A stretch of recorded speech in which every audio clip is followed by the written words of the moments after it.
I always loved camping alone. The solitude of the wilderness was something I craved after long weeks of work.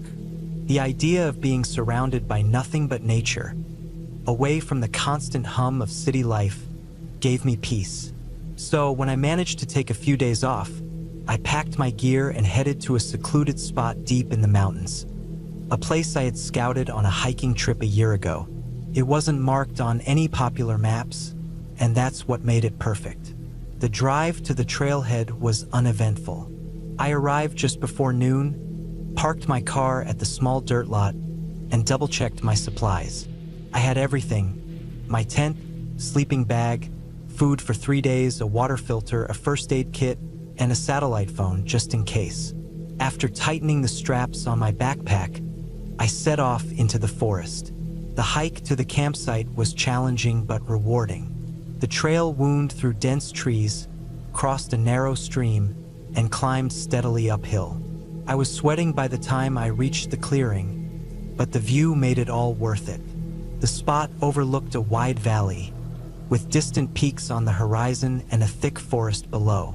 I set my pack down and took a deep breath, letting the crisp mountain air fill my lungs. This was exactly what I needed. I set up my tent on a flat patch of ground and gathered some stones to make a small fire pit. By the time everything was ready, the sun was dipping low in the sky, casting long shadows across the clearing. I lit a fire and cooked a simple meal of canned beans and rice. As I ate, the sounds of the forest grew louder. Crickets chirped, leaves rustled in the breeze, and somewhere in the distance, an owl hooted. It was calming in a way that only the wilderness could be.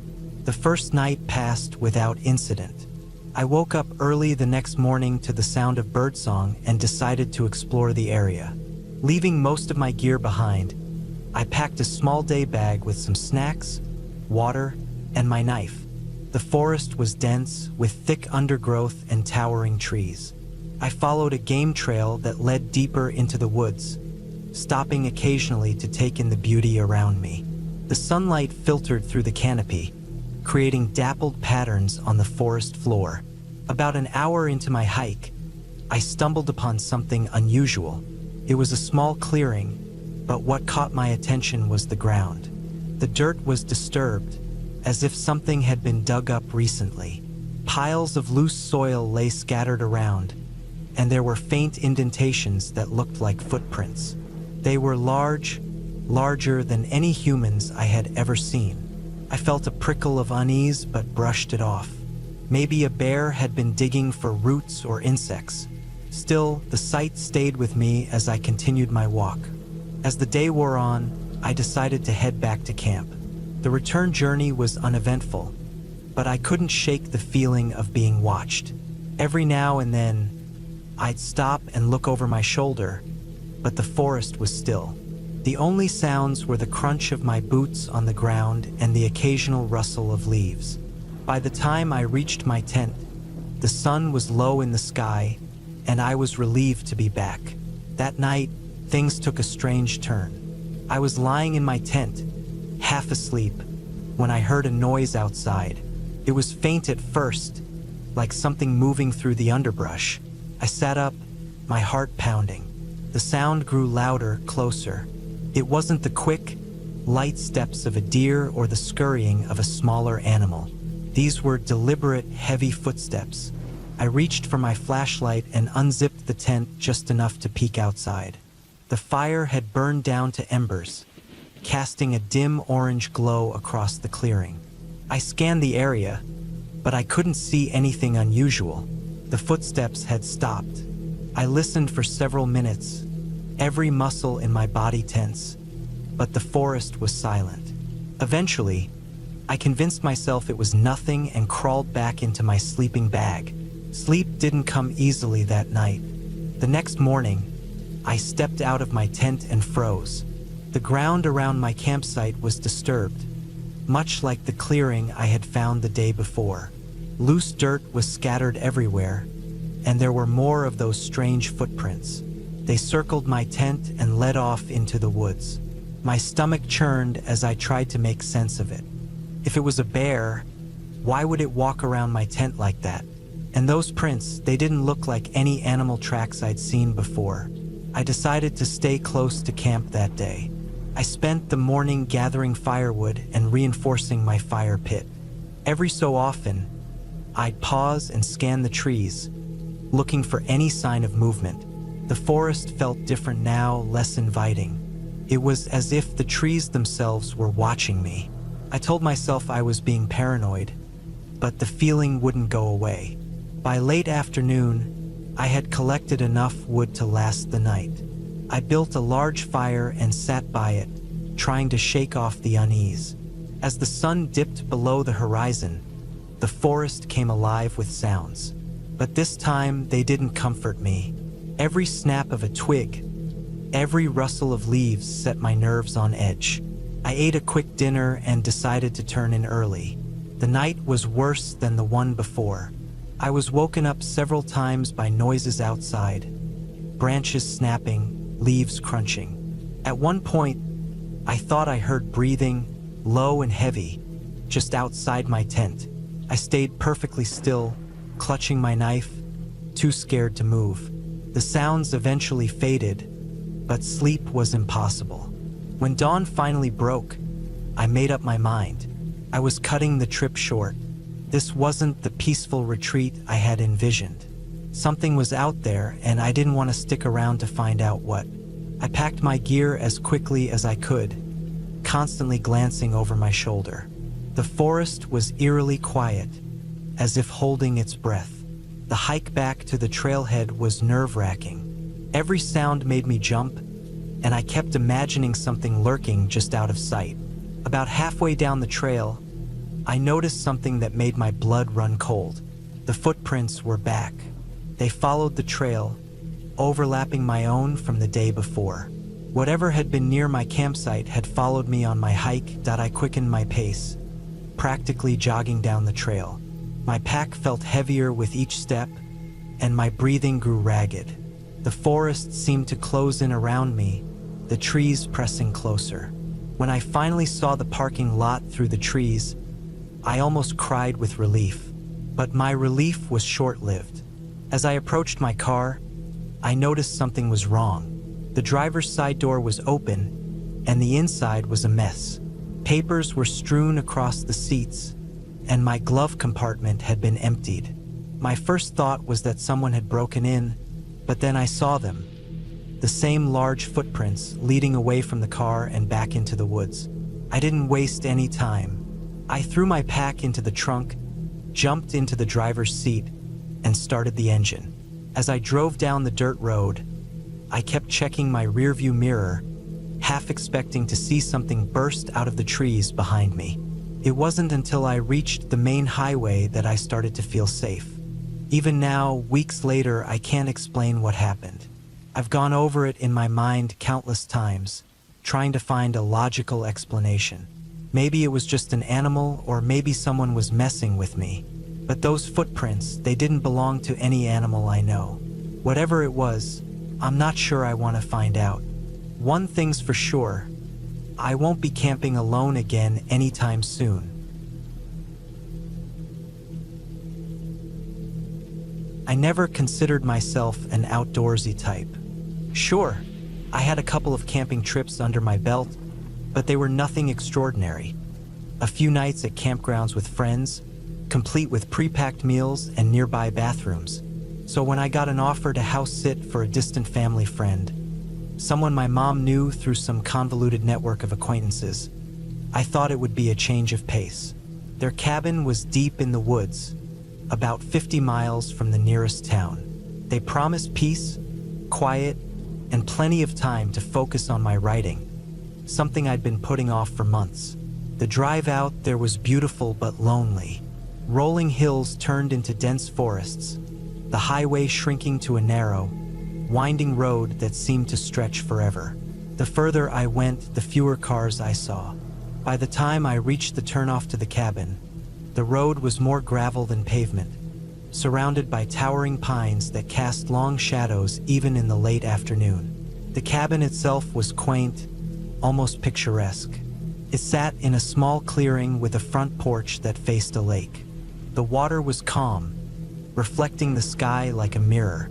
Inside, the cabin was modest but cozy, wood-paneled walls, a stone fireplace, and a small kitchen stocked with basic supplies. The owner had left me a note on the counter with instructions: how to use the generator, where to find extra blankets, and a reminder to lock the doors at night. It seemed unnecessary at first. The cabin felt like it was in the middle of nowhere, miles away from anyone or anything. But as the sun dipped below the horizon and the forest darkened, I started to understand the advice. The silence was overwhelming. No cars, no distant hum of civilization, just the occasional rustle of leaves and the chirping of crickets. It was peaceful, sure, but also unnerving. The first couple of days passed without much incident. I settled into a routine, waking up with the sun, making coffee, and spending the mornings trying to write. Afternoons were for exploring the surrounding woods or sitting by the lake. Evenings were quiet, filled with reading or staring at the fire until I got tired enough to sleep. I'd brought enough food and supplies to last the week, so I didn't need to leave the cabin. It was on the third night that things started to feel off. I had been sitting on the porch watching the stars. Out here, away from the city lights, the sky was incredible. An endless sea of glittering points that made me feel small in the best way. But then I heard it, a faint crunch of leaves from the tree-line. It wasn't loud, just enough to catch my attention. I froze, straining to listen, but the sound didn't come again. I convinced myself it was an animal, a deer or maybe a raccoon, and went inside, locking the door behind me. The next day, I decided to check out the area where I'd heard the noise. The forest was dense but navigable, with faint trails winding between the trees. I didn't find much, just some disturbed leaves and a broken branch. Could have been anything. Still, I couldn't shake the feeling that I was being watched. Every so often, I'd catch myself glancing over my shoulder, expecting to see someone standing there. But there was nothing, just the trees, silent and indifferent. That evening, I stayed inside. The fire crackled in the hearth, and I tried to lose myself in a book, but my focus kept drifting. I thought I heard noises outside, soft rustling, the occasional snap of a twig. Could have been the wind, I told myself, or another animal. But when I finally worked up the courage to peek out the window, I saw nothing. By the fifth day, my nerves were frayed. The woods, which had seemed so serene and inviting at first, now felt oppressive. The trees pressed in from all sides, their branches forming a canopy that blocked out the sun. Even the lake seemed darker, its surface rippling with an unease I couldn't explain. I tried to focus on my writing, but the words wouldn't come. My thoughts kept drifting back to the sounds I'd heard, the feeling of being watched. That night, the noises escalated. Started with the usual rustling, but this time it didn't stop. The sounds grew louder, closer. Footsteps, heavy and deliberate, circled the cabin. My heart pounded as I grabbed the flashlight and shone it out the windows, but the beam revealed nothing. The footsteps stopped, and for a moment, the silence was worse than the noise. Then came a sharp, metallic clang from the back of the cabin. I panicked, grabbing the first thing I could use as a weapon, a heavy iron poker from the fireplace. My hands shook as I crept toward the kitchen, where the sound had come from. The back door was locked, the bolt still in place, but the doorknob rattled, as if someone was trying to force it open. I shouted, hoping to scare off whoever was out there, but the rattling stopped abruptly. I didn't sleep that night. Every creak of the floorboards, every whisper of wind against the windows, set my nerves on edge. When morning finally came, I packed my things. I decided I'd had enough of the cabin and its solitude. But when I went outside, I found something that stopped me cold. Footprints. They were faint but unmistakable, leading from the tree-line to the cabin and back again. They weren't mine. I locked up the cabin and left, my hands gripping the steering wheel so tightly they ached. The drive back to town felt longer than the drive out. The trees seemed closer, the shadows darker. When I finally reached the highway, I felt a weight lift off my chest. The open road stretched before me, a promise of safety and normalcy. I never told anyone what happened. Who would believe me? Maybe it was just some local messing with the out-of-towner, or maybe my mind had played tricks on me after days of isolation. But I can't forget the sound of those footsteps, the way they circled the cabin with a purpose that felt anything but random. Even now, I avoid the woods. The idea of being out there, alone and exposed, sends a chill down my spine. Some silences, I've learned, are better left unbroken. I've always enjoyed the idea of escaping the noise of everyday life. So, when the opportunity arose to take a week off from work and disappear into the middle of nowhere, I jumped on it.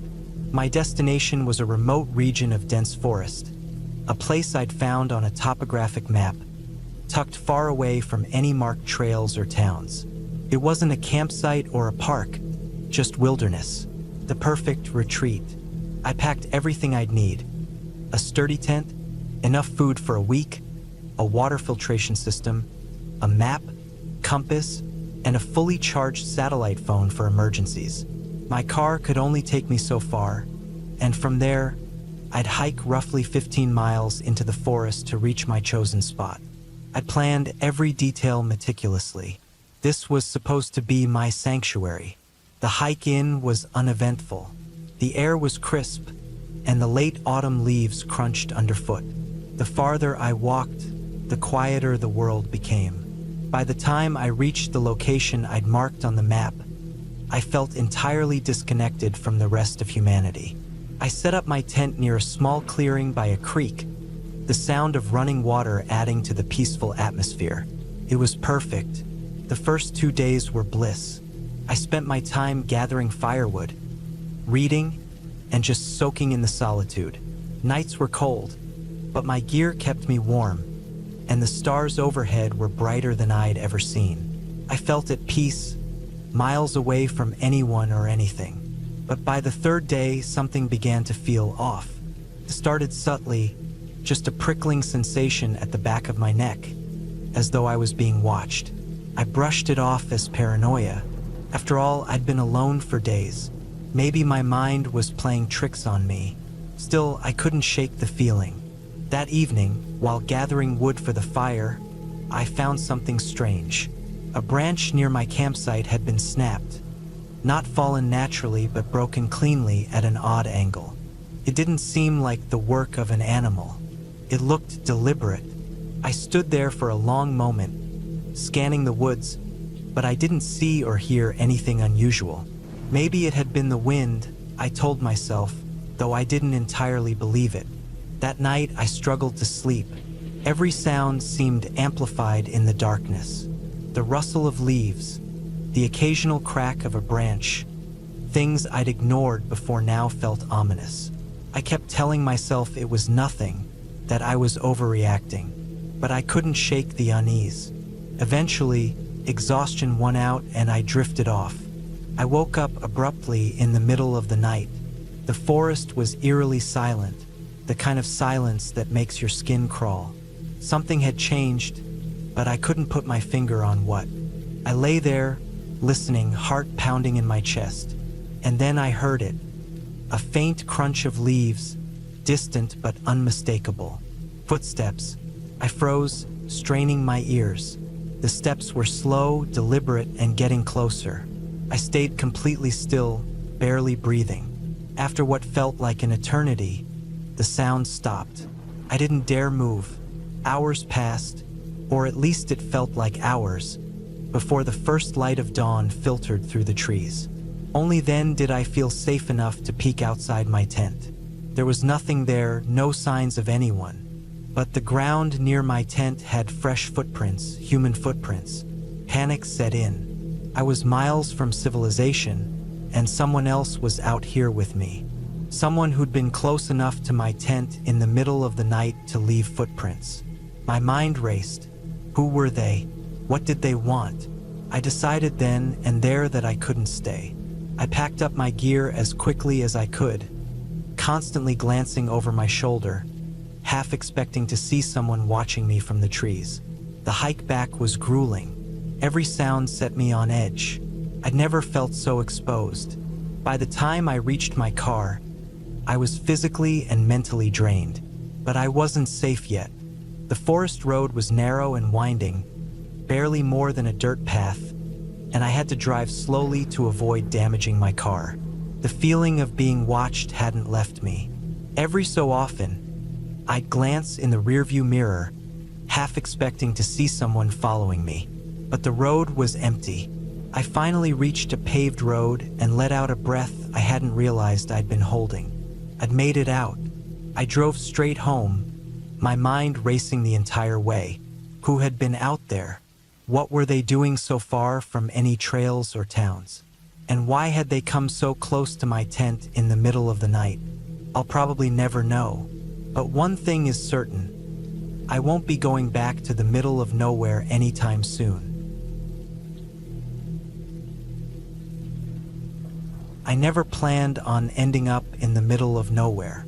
Started as a simple road trip, something I'd done countless times before. A few weeks off work, my old sedan packed with snacks, a map on the passenger seat. Even though I mostly relied on my phone's GPS and a playlist of my favorite songs. I wanted to get away from the city for a while, to escape the noise, the crowds, the endless responsibilities. This was supposed to be my time to recharge, to find some peace. The first few days went smoothly. I drove through winding roads lined with towering pines, stopped at quaint diners with homemade pies, and slept in roadside motels that all smelled faintly of mildew and cleaning spray. Each day brought a new stretch of highway, a new horizon to chase. I felt free, untethered. But on the fourth day, something changed. I was in a particularly remote part of the state, the kind of place where the nearest town might be an hour away and cell service was more of a suggestion than a guarantee. The landscape was rugged and beautiful. Endless rolling hills, dense forests, and the occasional glimpse of a sparkling blue lake. It was early afternoon, and I just finished a quick lunch at a rest stop. My GPS said there was a shortcut through the hills that would save me at least an hour of driving, and I, eager to make up some time, decided to take it. The road started out fine, a narrow but well-paved two-lane strip cutting through the forest.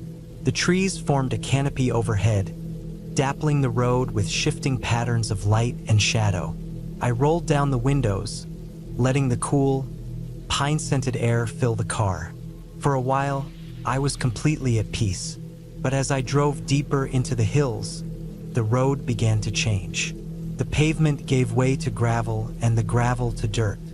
It wasn't the kind of dirt road you'd see in the suburbs either. This was rough, uneven, with potholes deep enough to swallow a tire. I considered turning back, but the GPS insisted this was the way. 15 miles, it promised. You'll be back on the main road in 15 miles. I figured I could handle a little rough terrain for 15 miles. The deeper I went, the more isolated it felt. The forest seemed to grow denser with every mile, the trees pressing in on either side of the road. My car's tires kicked up clouds of dust that hung in the air, turning the sunlight into a hazy, golden mist. The occasional bird call or rustle of leaves was the only sound besides the crunch of gravel under my wheels. I hadn't seen another car in over an hour. Then the road started to climb. At first, it was a gentle incline, but soon it became steeper, winding back and forth in tight switchbacks. The dirt was loose and dry, and my tires struggled for traction on the sharper turns. I slowed to a crawl, gripping the steering wheel tightly as I navigated each bend. My car, reliable as it usually was, began to protest with a series of groans and creaks. About halfway up the hill, I hit a particularly rough patch. The road was riddled with rocks and deep ruts, and I could feel the underside of my car scraping against the ground. Then, with a sickening crunch, the car jolted to a stop. I tried to accelerate, but the wheels spun uselessly, kicking up more dust. I shifted into reverse, then back into drive, but it was no use. I was stuck. I got out to assess the damage. The midday sun was hot, beating down on my back as I crouched to look under the car. One of the larger rocks had wedged itself against the undercarriage, and no amount of pushing or pulling was going to dislodge it. I'd need a jack to lift the car, but mine was buried somewhere in the trunk under a pile of luggage and snacks. I decided to call for help. I climbed back into the car, reaching for my phone, but the screen showed no bars, no service. Of course, I sighed, leaning back in the seat. I could wait for another car to pass by, but who knew how long that would take? I hadn't seen anyone for hours. My best bet was to hike back down the road until I found a spot with better reception. I grabbed my phone, a bottle of water, and a flashlight, just in case, and started walking. The road was steeper than I'd realized, and the loose dirt made it hard to keep my footing. The forest was eerily quiet, the kind of silence that makes you hyper-aware of every sound. The crunch of my boots on the gravel, the rustle of leaves in the breeze, the distant chirp of a bird. I tried to stay calm, reminding myself that I was probably only a mile or two from better reception. But as I walked, I started to notice things that didn't feel quite right. The forest, beautiful as it was, seemed almost too still. The air felt heavy, oppressive, like the weight of the trees was pressing down on me. I kept glancing over my shoulder, half expecting to see someone, or something, following me. But the road behind me was always empty. After what felt like an eternity, I finally found a spot where my phone picked up a weak signal. I quickly dialed for roadside assistance, explaining my situation as best I could. The operator assured me they'd send someone out, but it might be a while. "You're pretty far off the beaten path," she said. I thanked her, hung up, and started the long trek back to my car. By the time I returned, the sun was beginning to dip below the horizon, casting long shadows across the road. The temperature had dropped, and the once inviting forest now felt cold and unwelcoming. I climbed into the car, locking the doors out of habit, and settled in to wait. The hours dragged on. The operator had said it could take several hours for help to arrive, and with no cell service, I had no way of checking their progress. Darkness fell quickly in the forest, and soon the only light came from the faint glow of my phone screen and the occasional beam of headlights from passing cars far below on the main highway. I tried to pass the time by scrolling through my downloaded playlists, but the eerie stillness outside made it hard to focus.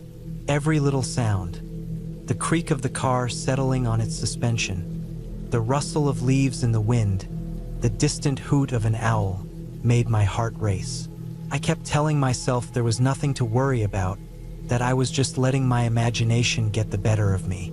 But the feeling of unease wouldn't go away. Around midnight, I thought I heard footsteps. At first, I convinced myself it was just the wind or an animal, but the sound was too deliberate, too rhythmic. It came from the direction of the forest, faint but unmistakable. I held my breath, straining to listen.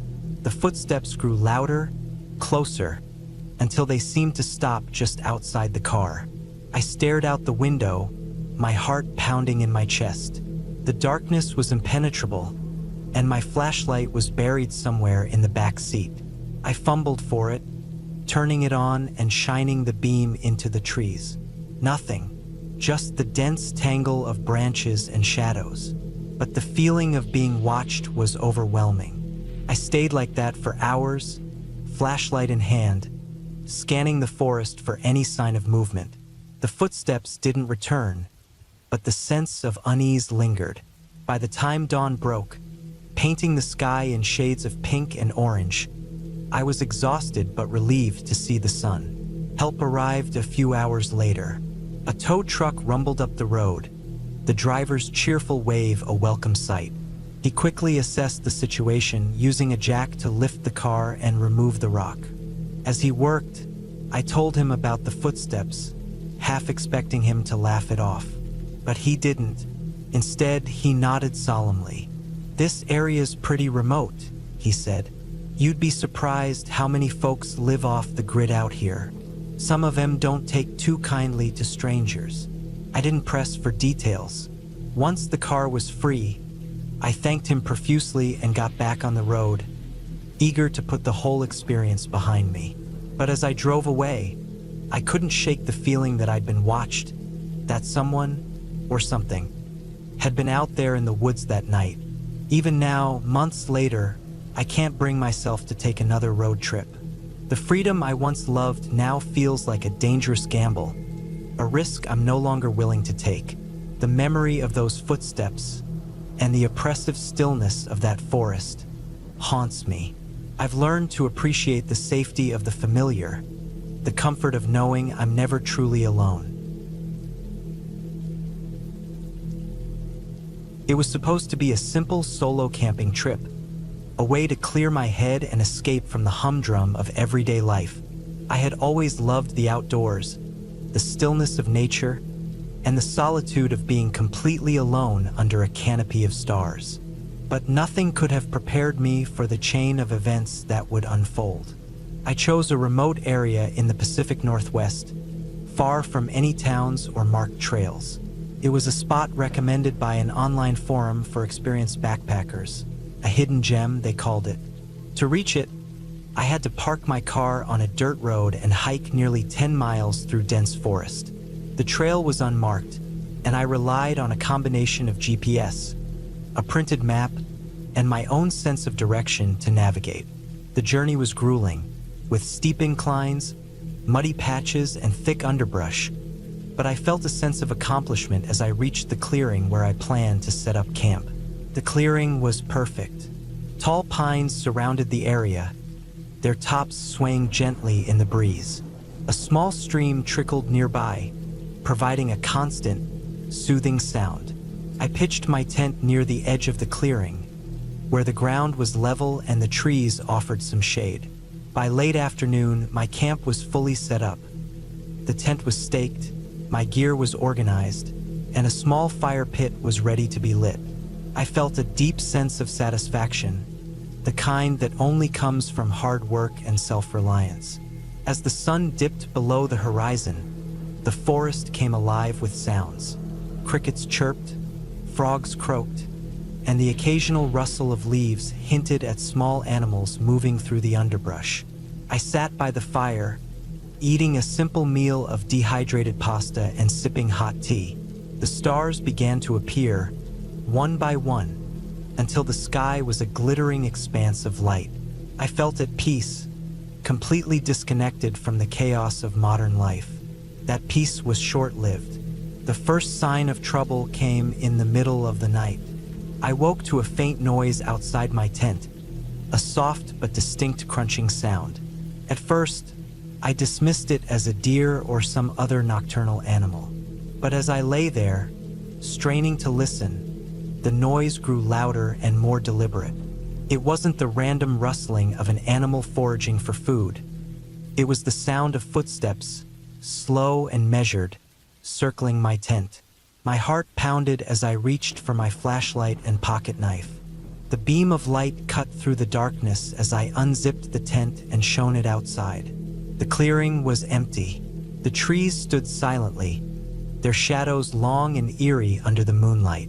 I scanned the area, my breath coming in short gasps, but I saw nothing. The footsteps had stopped. Convincing myself it was just my imagination, I retreated back into the tent. But sleep was impossible. Every small sound seemed amplified, every rustle a potential threat.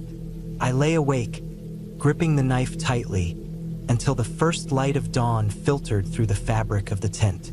The next day, I tried to shake off the unease. I told myself it had to be an animal, maybe even the echo of my own movements as I settled into the tent. To distract myself, I spent the morning exploring the surrounding area.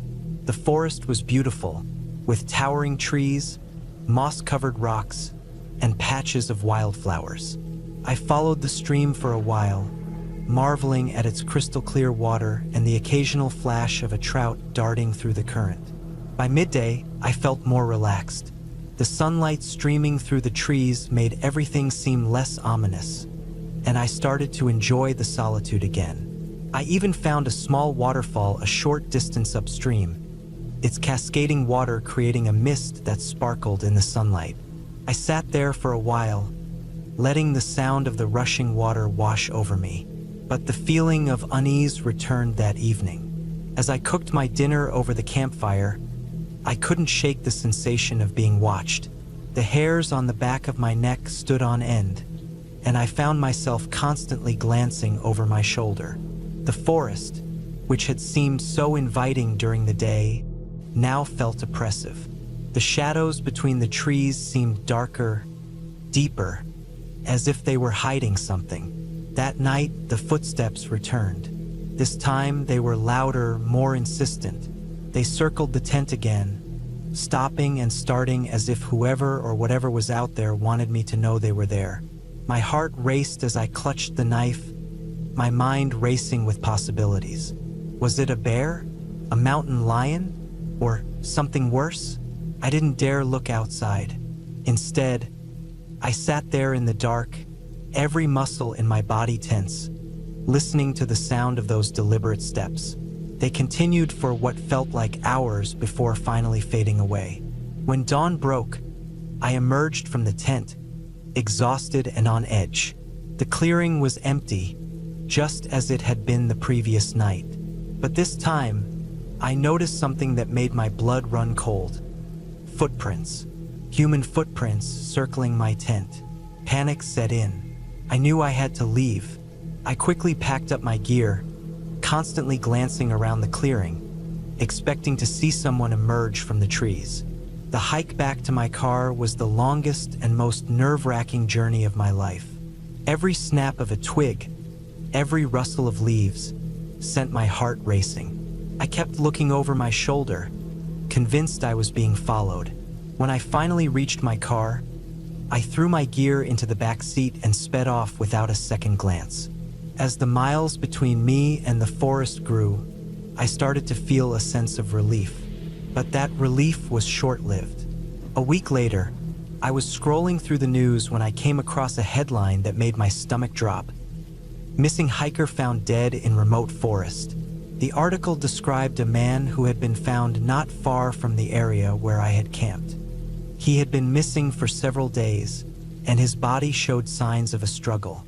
The cause of death was still under investigation, but foul play was suspected. To this day, I can't shake the feeling that I narrowly escaped something terrible. I've replayed those nights in the forest over and over in my mind, trying to make sense of what happened. Who was out there? Why were they circling my tent? And most importantly, why did they let me go? I haven't been camping since. The thought of being alone in the wilderness, miles from help, fills me with a deep, primal fear. The forest, once a place of peace and solitude, is now a place of unanswered questions and lingering dread. I never thought I'd find myself so isolated, so cut off from the world. It started with a decision to take a break from everything: work, the noise of the city, and even my phone. I rented a small cabin far off the beaten path, nestled deep in a valley surrounded by dense forests. The online listing described it as off-grid but comfortable, with basic amenities powered by solar panels and a water tank for running water. It sounded perfect at the time. The drive there was long, stretching through winding mountain roads that seemed to grow narrower and more rugged with every mile. By the time I reached the cabin, it was already late afternoon. The sun cast long shadows over the clearing, and the surrounding forest loomed tall and dense. The cabin itself was a modest wooden structure with a small porch and a single window facing the clearing. It looked exactly as advertised, quaint and secluded. The first couple of days passed uneventfully. I spent my time reading, exploring the nearby woods, and jotting down thoughts in a journal. The silence was profound, broken only by the occasional rustle of leaves or the distant call of a bird. At night, the darkness was absolute. Without the glow of city lights, the stars were breathtaking, but the silence became oppressive. I wasn't used to such stillness, and every little sound, a twig snapping, leaves crunching, made my imagination run wild. On the third day, I decided to hike farther into the woods. I packed a small backpack with water, a snack, and a flashlight just in case. The trail was faint, barely more than a suggestion of a path through the undergrowth. I marked my way with small pieces of cloth tied to branches, a habit I'd picked up from reading survival guides. As I walked, I noticed how the forest seemed to grow denser the farther I went. The trees were older, their trunks gnarled and covered in moss. The air felt heavier, almost damp, and the light struggled to penetrate the canopy. About an hour into the hike, I came across something unexpected. An old, rusted vehicle, almost entirely swallowed by the forest. Vines and moss covered most of it, and the windows were shattered. It looked like it had been there for decades. Curious, I approached it, but there was little to see. The seats were torn, and the interior was filled with leaves and dirt. There were no license plates or any indication of who it might have belonged to. It was eerie, but I convinced myself it was just an abandoned car, left there long ago. As I continued, I felt an odd sense of unease. The forest was unnervingly quiet. No birds, no insects, just the sound of my own footsteps. It felt as though I was being watched, though I knew that was unlikely. Still, I couldn't shake the feeling. I decided it was time to head back. Following the cloth markers, I retraced my steps, but something was off. The forest looked different, unfamiliar. The markers I'd tied to branches were gone. Panic began to creep in. I tried to stay calm, reminding myself that I couldn't be far from the cabin. I retraced my steps again, but every direction looked the same. The dense trees, the moss-covered ground, and the occasional fallen log. It all blurred together. I checked my watch. It was late afternoon, and the sun was beginning to dip lower. I needed to find my way back before dark. I decided to climb a tree to get a better view. After some effort, I managed to scramble up a sturdy oak. From the top, I could see the sun setting behind the mountains, casting an orange glow over the valley. But there was no sign of the cabin, just an endless sea of green. My heart sank. I was truly lost as darkness fell. I knew I had to find shelter for the night. I found a small clearing and gathered some branches to make a crude lean-to. I didn't have a fire starter, so I huddled in the dark, listening to the forest come alive with night sounds. Every rustle, every crack of a branch sent my heart racing. I barely slept, jumping at every noise. The next morning, I decided to keep moving. I followed a small stream, hoping it would lead to a larger body of water or a sign of civilization. The stream meandered through the forest, and I carefully rationed my water and snack. Hours turned into another full day. I stumbled upon another strange sight, an old campsite. There was a tattered tent, a rusted cooking pot, and some scattered tools. It looked as though it had been abandoned in a hurry. My mind raced with questions. Who had been here? Why had they left? And why hadn't they taken their things? I searched the campsite for anything useful and found a half-empty box of matches and a hunting knife. These gave me a small sense of relief, but the unease remained. I couldn't shake the feeling that something was wrong, that I wasn't alone out here. That night, I managed to start a small fire using the matches. The warmth and light were comforting, but they also made me feel exposed. I kept the knife close, listening intently to the forest. At one point, I heard faint footsteps in the distance. They were deliberate, not the random scurrying of an animal. I froze, straining to hear more, but the sound stopped. I told myself it was just my imagination, but sleep didn't come easily. Over the next few days, I continued to follow the stream. My food ran out, and I began to feel weak from hunger and exhaustion. The forest seemed endless, and I started to lose track of time. The matches ran out, and without a fire, the nights became even more terrifying. Each night, I heard those same footsteps, closer this time. Always faint, always stopping before I could pinpoint them. On the 6th day, I stumbled upon a dirt road. Relief washed over me, but it was short-lived. The road was overgrown and appeared unused. Still, it was a path, and I followed it, hoping it would lead somewhere. As I walked, I noticed deep grooves in the dirt, as if something heavy had been dragged along it. My unease grew, but I pressed on. Eventually, I saw a small structure ahead. It was a dilapidated shack, barely standing, with a broken door hanging off its hinges. Desperation drove me to approach it. Inside, the air was stale, and the floor was littered with debris. There were old tools, a broken chair, and a filthy mattress in the corner. But what caught my attention was a wall covered in markings. Symbols, tally marks, and crude drawings etched into the wood. It made no sense to me, but it sent a chill down my spine. I didn't stay long. The shack felt wrong, as though it had been abandoned for a reason. I continued down the road, and just as the sun began to set, I heard a sound behind me, the faint crunch of gravel underfoot. I turned quickly, but there was nothing there. My heart pounded as I quickened my pace, not daring to look back again. After what felt like hours, I saw lights in the distance. Actual lights. The road led to a small, remote lodge where a group of hunters was staying. They were shocked to see me and immediately offered food and water.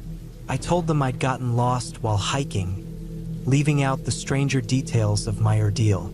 They called for help, and by the next morning, I was back in civilization. Even now, I can't fully explain what happened out there. The sense of being watched, the footsteps, the abandoned campsite, and the shack with its cryptic markings. It all lingers in my mind. I've told myself it was just my imagination, heightened by fear and exhaustion, but a part of me isn't so sure. I haven't been back to the woods since.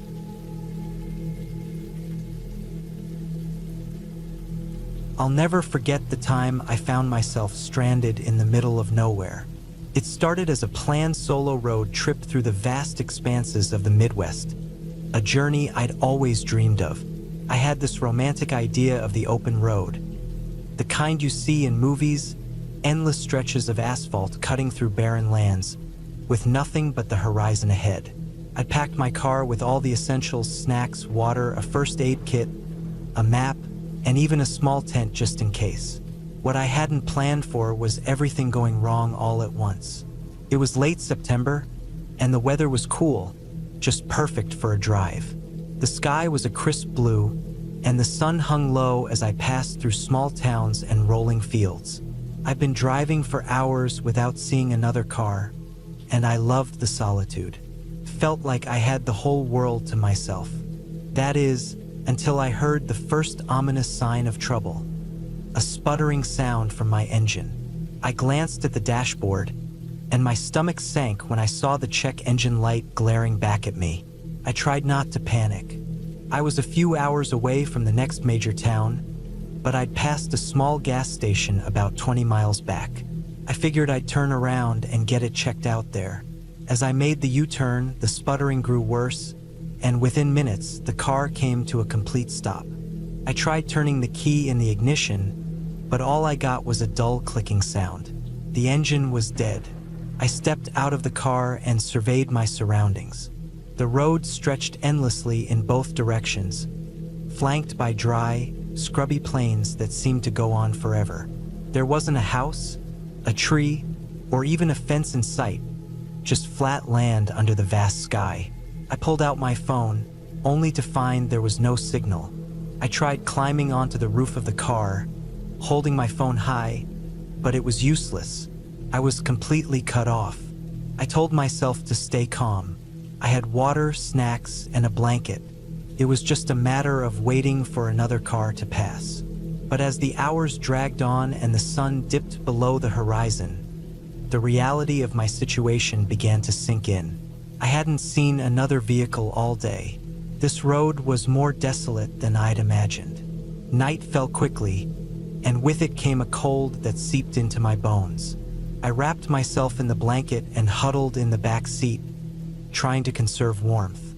The silence was oppressive. No crickets, no rustling leaves, just an endless void of stillness. I'd never felt so isolated. The first night was rough but manageable. By morning, my optimism had waned. The bright, cloudless sky felt mocking, offering no reprieve from the growing heat. I rationed my water and tried to flag down help, waving my arms whenever I spotted a distant glint on the horizon. But each time it turned out to be a mirage or at best a far-off plane. On the second day, hunger started to gnaw at me. I had a few granola bars, but they did little to quell the emptiness in my stomach. I thought about walking back to the gas station I'd passed, but the thought of leaving my car behind made me hesitate. It was my only shelter, my only connection to safety. Besides, I wasn't sure I'd make it 20 miles on foot under the blazing sun. That night, I heard something that set my nerves on edge, a faint rustling outside the car. I froze, straining to hear. It was too dark to see anything, but the sound was unmistakable. Something was out there. I locked the doors and stayed as still as possible, my heart hammering in my chest. The rustling grew louder, moving closer to the car. Then, just as suddenly as it had started, it stopped. I didn't sleep a wink that night. By the third day, I knew I couldn't stay put any longer. My water was running out, and my body felt weak from lack of food. I decided to take only the essentials: a bottle of water, a granola bar, and the map, and start walking toward the gas station. I left a note on the dashboard explaining my situation, just in case someone found the car. Walking under the midday sun was brutal. The heat was relentless, and the road seemed to stretch on forever. I'd walk for what felt like miles, only to look back and see the car still visible in the distance. Time lost all meaning. The only sounds were my footsteps and the occasional gust of wind. As the day wore on, my legs grew heavy, and my throat felt like sandpaper. I'd long since finished the water, and the granola bar had done little to sustain me. I started to feel lightheaded, my vision blurring around the edges. I stumbled off the road and sat down in the dirt, unsure if I could go any further. That's when I noticed something odd. In the distance, to the north of the road, there was a small dark shape against the horizon. It didn't look like a natural formation. It was too square, too deliberate. Hope flared in my chest. Could be a building, maybe even a house. I forced myself to my feet and started walking toward it. The uneven ground made progress slow, and my legs felt like lead. As I got closer, the shape resolved into a small shack, weathered and leaning but unmistakably man-made. It looked abandoned, but at that point I didn't care. Shelter was shelter. The door was slightly ajar, creaking as I pushed it open. Inside, the air was stale, and dust motes danced in the shafts of light streaming through cracks in the walls. There wasn't much, just a rickety table, a broken chair, and an old metal drum in one corner. But there was a jug of water sitting on the table. My heart leapt. I rushed over, unscrewed the cap, and sniffed. It smelled clean enough. I took a cautious sip, then another until I drained half the jug. With my thirst quenched, I took a moment to explore the shack. It looked like it hadn't been used in years. There were faded newspapers on the floor, their dates decades old, and a rusted tin of crackers in a cabinet. I opened the tin and found the crackers were stale but edible. I devoured them. As night fell, I decided to stay in the shack. It felt safer than being exposed on the road. I barricaded the door with the chair and tried to get some rest.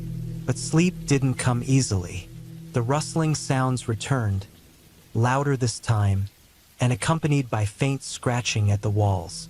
I clutched a piece of wood I'd found, ready to defend myself if needed. Morning couldn't come fast enough. When the first rays of sunlight pierced through the cracks, I unblocked the door and stepped outside. To my relief, there were no signs of any animals or intruders. I decided to continue toward the gas station, carrying the rest of the water with me. The journey was agonizing. My feet were blistered, and every step felt like a monumental effort. But the thought of reaching safety kept me going. By midday, I finally saw it, the small gas station I'd passed days earlier. It was like a mirage, but this time it was real. I stumbled into the station, barely able to stand. The attendant looked up in shock, and before I could say anything, I collapsed to the floor. When I woke up, I was in a hospital bed, and 4 in my arm and a nurse standing over me.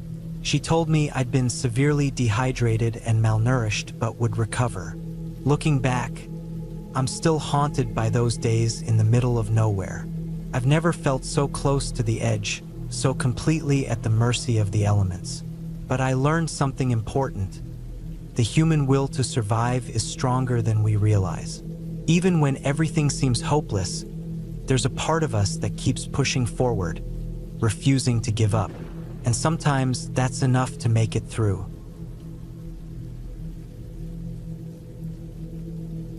The plan had been simple. I'd needed some time away from the endless cycle of work emails and the never-ending city noise. A solo road trip seemed like the perfect antidote, a chance to clear my mind. My destination wasn't glamorous or particularly noteworthy, just a small, out-of-the-way state park tucked deep in the countryside. I had read a couple of reviews online praising its remote beauty, but there weren't many pictures, and the park didn't seem to get much traffic. That suited me just fine. I wasn't looking for crowds or popular trails. I wanted solitude. I set off early in the morning with a thermos of coffee and my playlist of favorite road trip songs. The highway stretched on for hours, then transitioned to narrower roads that wound through small towns and rolling farmland. By midday, I was deep in the countryside, passing stretches of forest broken up by the occasional lonely farmhouse. Cell service flickered on and off, eventually cutting out entirely. The GPS on my phone gave up, leaving me to rely on the paper map I'd tucked in the glove compartment. As I approached the park entrance, I noticed how quiet everything was. The last 20 miles had been devoid of other cars, and even the occasional houses had thinned out until they disappeared entirely. The sign for the state park was small and weathered, almost hidden by overgrown bushes. The gravel road leading into the park was uneven and narrow, with tall trees crowding close on both sides. It felt like I was driving into another world.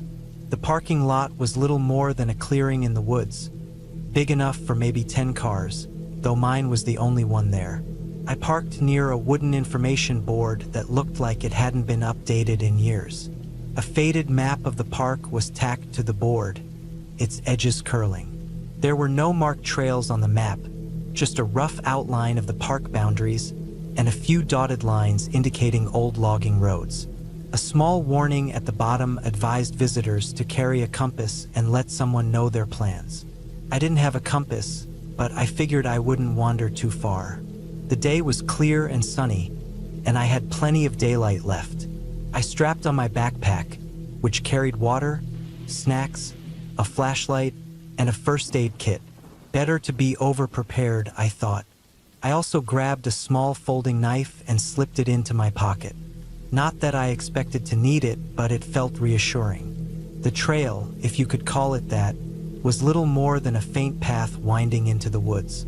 Fallen leaves and overgrown plants made it hard to see where it led, but I wasn't too concerned. I had a decent sense of direction, and I figured I'd keep track of the sun's position to navigate. The forest was beautiful, with tall, ancient trees towering overhead and a soft carpet of moss underfoot. The air smelled clean and earthy, and the only sounds were birdsong and the occasional rustle of leaves in the breeze. I walked for about an hour, stopping occasionally to admire the scenery or snap a photo. The path became harder to follow as I went deeper into the woods, eventually fading into nothing. I wasn't too worried. I could still see the sun through the trees, and I knew the general direction of the parking lot. I decided to head off trail for a bit, figuring I could circle back easily enough. The forest seemed untouched and wild, and I wanted to explore it fully. After another hour of wandering, I came across a clearing. In the center stood an old cabin, its weathered wood gray with age. It looked abandoned, with its windows boarded up and the door slightly ajar. A part of me wanted to turn back right then, but curiosity got the better of me. I approached cautiously, peering through the gaps in the boards covering the windows. The interior was dark, but I could make out the outlines of furniture. A table, a couple of chairs, and what looked like a stove in the corner. The door creaked loudly as I pushed it open. Inside, the air was stale and heavy, carrying a faint, unpleasant odor I couldn't place. The cabin had clearly been abandoned for years. Cobwebs draped the corners, and the floor was littered with dead leaves and other debris. I stepped inside, my boots scuffing against the wooden floor. There wasn't much to see, just a single room with a few pieces of broken furniture and an old, rusted stove. A narrow staircase led up to what I assumed was a loft, but the steps looked unstable, so I stayed on the ground floor. As I turned to leave, I noticed something strange. Scratched into the wood of the table were letters and numbers, barely legible through the grime. It looked like a date, April 17th, 1998. Below it, a single word, help. The hair on the back of my neck stood up. It was probably just a prank, I told myself, some teenagers messing around decades ago. Still, I felt a sudden urgency to leave. I stepped outside, squinting against the bright sunlight. The clearing felt different now, the forest pressing in closer than before. I decided to head back to the parking lot, retracing my steps as best I could. But as I walked, nothing looked familiar. The trees all seemed the same, and I couldn't find any of the landmarks I'd noted on my way in. Panic started to creep in as I realized I was lost. I tried to stay calm, reminding myself that I had supplies and plenty of daylight left. I climbed a small hill, hoping to get a better view of the surrounding area, but the dense forest stretched endlessly in every direction. The sun had shifted, making it harder to determine which way I'd come from. I decided to keep moving, hoping to stumble across the trail or another landmark. Hours passed. The sun dipped lower in the sky, casting long shadows that made the forest feel more menacing. My water bottle was nearly empty, and I hadn't eaten since morning. Every rustle in the underbrush made me jump, though it was probably just small animals. I started to feel the weight of the situation. I was alone, deep in the woods, with no cell service and no idea how to find my way back. As dusk approached, I stumbled across another clearing. This one wasn't empty. In the center stood a large fire pit surrounded by logs for seating. It looked like it had been used recently. Ashes and half-burned logs filled the pit. Nearby, I saw a small pile of trash, empty cans and food wrappers. Relief washed over me. Someone else had been here, maybe even earlier today. If I stayed put, they might return. I decided to set up camp for the night. I had a lightweight emergency blanket in my backpack, and the fire pit would provide warmth if I could get it going. Gathering wood in the fading light was difficult, but I managed to find enough dry branches to start a small fire. The warmth and light were comforting, though they didn't erase the gnawing fear in my gut. As the fire crackled, I tried to think logically. I'd wandered off trail, but I couldn't have gone more than a few miles from the parking lot. Tomorrow, I'd retrace my steps more carefully. For now, I just needed to get through the night. The forest around me was alive with sounds. The chirping of insects, the occasional hoot of an owl, the rustling of leaves in the wind. But as the night deepened, those sounds began to fade, replaced by an eerie silence. I sat by the fire, clutching my folding knife and straining to hear anything beyond the crackling flames. Then, faintly, I heard it. The sound of footsteps, slow and deliberate, coming from the darkness. My heart pounded as I stared into the shadows, unable to see anything beyond the flickering firelight. The footsteps stopped, and the silence was deafening. I held my breath, every nerve in my body on edge. Minutes passed, though it felt like hours. The footsteps didn't return, and I began to wonder if I'd imagined them. Exhaustion and fear were playing tricks on my mind. I added more wood to the fire, hoping the light would keep whatever was out there at bay. Sleep was impossible. I spent the night staring into the flames, jumping at every sound. When dawn finally broke, the forest felt less oppressive. I doused the fire and packed my things, determined to find my way back. The clearing looked different in the daylight. I noticed a narrow path leading away from the fire pit, partially hidden by undergrowth. Hoping it would lead somewhere, I followed it. After what felt like hours, the path widened into an old logging road. Relief flooded through me. Logging roads often connected to main trails or roads, and this one seemed well used. I followed it, my pace quickening with renewed hope. Eventually, I heard the faint sound of a car engine in the distance. The road led to a small clearing where a dirt road intersected it. And there, parked on the side of the road, was my car. I almost cried with relief. The parking lot was just beyond the clearing, hidden from view by the dense trees. Somehow, I'd made it back. As I unlocked my car and climbed inside, I glanced back at the forest. It looked peaceful in the morning light, but I couldn't shake the feeling that something had been watching me out there. I turned the key and the engine roared to life. As I drove away, I promised myself I'd never venture into the wilderness alone again. The road stretched endlessly ahead of me, a narrow ribbon of cracked asphalt slicing through miles of unbroken wilderness. I'd been driving for hours, and the landscape had grown more barren with every mile. The trees that once lined the roadside had thinned out, replaced by scraggly bushes and wide open fields. It felt like I was in the middle of nowhere, and the GPS signal had disappeared long ago, leaving me with a vague sense of direction and a growing sense of unease. I wasn't even sure why I'd taken this route. A sense of adventure, maybe, or the appeal of a shortcut that promised to shave an hour off my trip. Now, with the sun sinking lower in the sky and no sign of civilization, I was starting to regret that decision. The car's fuel gauge hovered just above empty, and I hadn't seen a gas station or even another car in what felt like forever. The isolation was oppressive. Every sound seemed amplified: the hum of the engine, the crunch of gravel under the tires when I veered slightly off the road, even the faint rustle of the wind against the car windows. The scenery didn't help. To my left, a dry, cracked plain stretched out to the horizon, dotted with the occasional stunted tree or boulder. To my right, a low ridge rose up, its rocky face casting long shadows in the fading light. There was nothing out here, nothing but me and the growing darkness.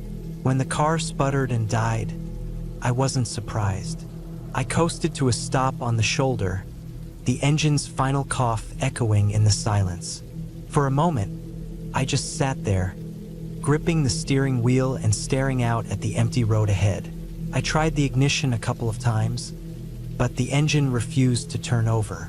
The fuel gauge had finally dipped below the red line. I checked my phone. No signal. Of course, I'd half expected that, but it didn't stop the wave of frustration that washed over me. I was stranded, alone, with no way to call for help. The sun was almost gone now, the last rays of light painting the sky in shades of orange and purple. Soon it would be dark, and the thought of spending the night out here, in the middle of nowhere, was not appealing. I got out of the car, the door creaking loudly in the stillness. The air was cool and smelled faintly of dry grass and dust. I scanned the horizon, hoping to spot some sign of life. A distant farmhouse, a flicker of headlights, anything. But there was nothing, just the endless expanse of wilderness.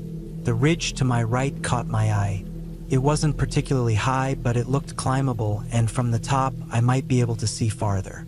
Maybe there was a town or a road nearby, something that could help me get my bearings. I grabbed a flashlight from the glove compartment, checked the batteries, and then set off toward the ridge. The climb was harder than it looked. The loose rocks shifted under my weight, and I had to use my hands to steady myself on the steeper sections. By the time I reached the top, I was out of breath and covered in a fine layer of dust. I stood there for a moment, catching my breath and looking out over the landscape. It was more of the same. Flat, empty plains stretched out in every direction, broken only by the occasional ridge or cluster of bushes. In the fading light, it all looked the same, bleak and lifeless. I scanned the horizon, squinting against the growing darkness, and then I saw it. A light. It was faint and far away, but it was unmistakable. A single point of light, flickering like a distant star. My heart leapt at the sight. Someone was out there. Maybe it was a house or a campsite or even another stranded traveler. Whatever it was better than staying out here with no food, no water, and no shelter. The light was to the north, a little to the left of where I'd parked the car. I scrambled back down the ridge, my legs protesting the steep descent, and headed in that direction. The ground was uneven, and the flashlight's beam wasn't strong enough to illuminate much beyond a few feet ahead of me. But I kept moving, driven by the hope of finding help. The light grew brighter as I got closer, and soon I could make out its source. It was a small cabin, tucked away in a shallow hollow and surrounded by a sparse cluster of trees. Smoke curled lazily from the chimney, and a dim glow seeped through the windows. Relief flooded through me. Whoever lived here might have a phone, or at least be able to point me in the direction of the nearest town. As I approached, I noticed that the cabin looked old. The wooden walls were weathered and covered in patches of moss, and the roof sagged slightly in the middle. There was a truck parked out front, an ancient-looking thing with rust eating away at the fenders. It didn't look like it had moved in years. I knocked on the door, but there was no answer. The windows were curtained, and I couldn't see inside. I knocked again, louder this time, and waited. Still nothing. The cabin seemed abandoned, but the light and smoke suggested otherwise. Maybe the owner was out back or asleep and hadn't heard me. I hesitated, then tried the door. It wasn't locked. The hinges creaked as I pushed it open, and I stepped inside, calling out as I did. The interior was as old and worn as the exterior, with a single room that served as kitchen, living area, and bedroom. A wood-burning stove in the corner radiated a comforting warmth, and a kettle sat on the stove, steam rising from the spout. Someone had been here recently. I called out again, louder this time, but there was still no response. I felt uneasy, like I was intruding, but I was desperate. Maybe there was a phone or a map, something that could help me find my way back to civilization. I started searching the room, careful not to disturb anything. The shelves were lined with jars of preserved food, and there was a stack of firewood next to the stove. A small table held a half-empty mug and a plate with crumbs. Then I saw it, a notebook lying open on the table. The pages were filled with dense, messy handwriting, and I couldn't help but glance at it. The words were rambling and disjointed, describing strange occurrences and sightings. Lights in the sky, shadowy figures in the woods, unexplainable sounds. It read like the journal of someone slowly losing their grip on reality. A noise outside made me jump. It was faint, like the crunch of gravel underfoot. I froze, my heart pounding, and listened. The sound came again, closer this time. Someone was out there. I quickly turned off my flashlight and backed away from the door, my pulse racing. The warm glow of the stove was the only light now, casting flickering shadows on the walls. I crouched behind the table, trying to stay out of sight, and strained to hear. The footsteps stopped just outside the door. For a long moment, there was only silence, and then the door creaked open. A figure stepped inside, silhouetted against the faint light from outside. I couldn't make out any details, but they were tall and moved with a deliberate slowness that sent a chill down my spine. The figure didn't speak or turn on a light. They stood there for a moment, as if listening, and then moved deeper into the cabin. I held my breath, terrified that they would find me. My mind raced with possibilities. Who were they? The owner of the cabin? Someone else? And what would they do if they discovered me? The figure stopped near the table, and I could hear their breathing, slow and steady. They reached out and picked up the notebook, flipping through the pages. I couldn't see their face, but their movements seemed purposeful, almost methodical. They set the notebook down and then turned, heading toward the stove. The kettle whistled softly, steam still rising from the spout. The figure lifted it off the stove and poured the hot water into the mug, then sat down at the table. They hadn't seen me yet, but I knew it was only a matter of time. I needed to get out of there. Slowly, carefully, I began to move toward the door. Every step felt agonizingly loud, and I winced at every creak of the floorboards. The figure didn't react, their attention focused on the mug in their hands. I reached the door and slipped outside, closing it softly behind me. The night was cold and dark, the silence pressing in around me. I didn't dare use my flashlight, afraid that the beam would give me away. I moved as quickly and quietly as I could, heading back toward the ridge. My heart was pounding, and every rustle of the wind or crack of a twig made me flinch. When I reached the ridge, I scrambled up the rocky slope, my hands and knees scraping against the sharp edges. From the top, I could see the cabin below, its windows glowing faintly in the darkness. The figure was still inside, but I didn't linger to watch. I needed to put as much distance as possible between me and that place. I headed north, using the stars to guide me. The terrain was rough and I stumbled often, but I kept moving. I didn't know where I was going, only that I needed to get away.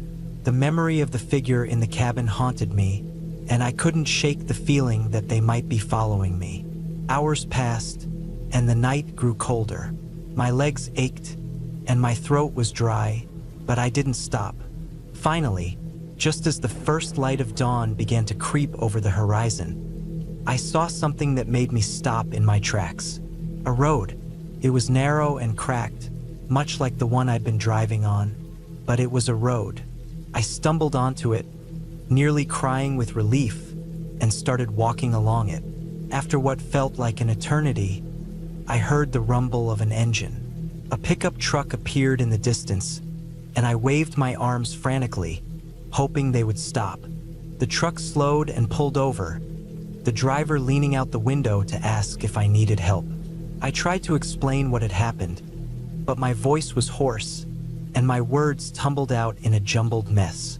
They offered me a ride, and I climbed into the cab, grateful for the warmth and the promise of safety.